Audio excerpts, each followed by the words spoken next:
অনিশ্চয়তা কাটিয়ে অবশেষে বাংলাদেশের জার্সিতে খেলার নীতিগত অনুমোদন পেয়েছেন ইংলিশ প্রিমিয়ার লিগের তারকা হামজা চৌধুরী। আগামী বছর মার্চে ভারতের বিপক্ষে ম্যাচে লাল সবুজের জার্সি গায়ে হামজা চৌধুরীর অভিষেক হতে পারে।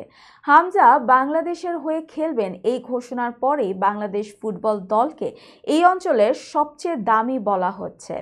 ফুটবলারদের দল বদলের বাজার বিশ্লেষণকারী ওয়েবসাইট ট্রান্সফার মার্কেটের হিসেবে অনুযায়ী এতদিন দক্ষিণ এশিয়ার সবচেয়ে দামি দল ছিল ভারত।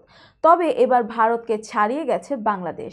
পুরো বাংলাদেশ জাতীয় দলের থেকেও বেশি হামজা চৌধুরীর বর্তমান মার্কেট ভ্যালু।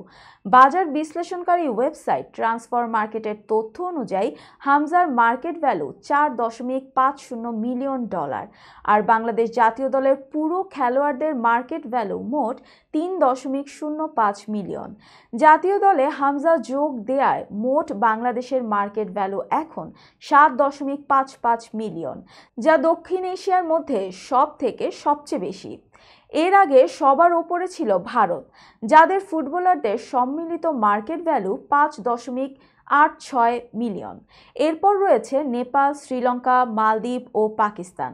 বর্তমানে বাংলাদেশ জাতীয় দলের সবচেয়ে দামি খেলোয়াড় ইসা ফয়সাল এবং রাকিব হোসেন। ট্রান্সফার মার্কেট তাদের মূল্য বিবেচনা করেছে $2.5 লাখ।